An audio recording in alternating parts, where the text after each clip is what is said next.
আপোনালোকে গম পাইছে মই পৰহি পৰা অকল একেটা কথাই চিঞৰি আছোঁ যে প্ৰধানমন্ত্ৰী মাননীয় নৰেন্দ্ৰ মোদী ডাঙৰীয়া অসমলৈ বিভিন্ন সময়ত আহিছে, কিন্তু তেখেত এই মুহূৰ্তত অসমলৈ আহক।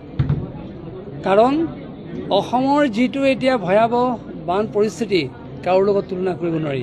আমি মাজুলী মানুহেও বানপানীৰ সমস্যাৰ সন্মুখীন হওঁ, কিন্তু আমি সচেষ্ট হৈ যাওঁ। কেতিয়া বানপানী আহিব আমি গম পাওঁ, কি কৰিব লাগে আমি সেইটো জানো। আজিকালি ঢকুৱাখানা ধেমাজি মানুহেও জানে, কাৰণ অনবৰতে বানপানী হৈ থাকে।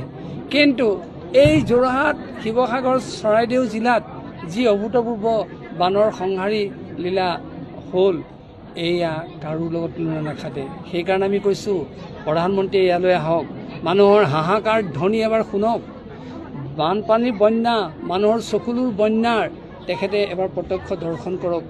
আৰু তেখেত নিজে অহাৰ পিছত আমাৰ মানুহখিনিয়ে অকণমান হ'লেও সাহস পাব, আমাৰ মানুহখিনিয়ে প্ৰেৰণা পাব। কি বস্তু দিব নিদিব সেইটো মানুহে এতিয়া গণ্য নকৰে। ভাৰতৰ প্ৰধানমন্ত্ৰী, আমাৰ মূল গৃহস্থজন যদি অসমলৈ আহে, তাতকৈ আৰু মানুহৰ প্ৰেৰণাৰ কথা কি থাকিব পাৰে। সেইকাৰণে আমি বাৰে বাৰে আপোনালোকৰ চেনেলবিলাকৰ যোগেদিও আমি অনুৰোধ জনাইছোঁ, অতি কাতৰভাৱে প্ৰাৰ্থনা কৰিছোঁ, বৰ্তমানৰ এই ভয়াৱহ পৰিস্থিতি মাননীয় প্ৰধানমন্ত্ৰী নৰেন্দ্ৰ মোদী ডাঙৰীয়াই প্ৰত্যক্ষ কৰকহি, আৰু তেতিয়া আমাৰ ৰাইজে অকণমান হ'লেও সান্তনা লাভ কৰিব। অসমৰ যি সমস্যাটো তেখেতসকলে প্ৰত্যক্ষভাৱে দেখিলেহে সেইটো কথা উপলব্ধি কৰিব। আহিবলৈ যদি ইচ্ছা নকৰে, তেখেতসকল যদি নাহে, তেতিয়া বানপানী ই যে ৰাষ্ট্ৰীয় সমস্যা হয় কেনেকৈ উপলব্ধি কৰিব।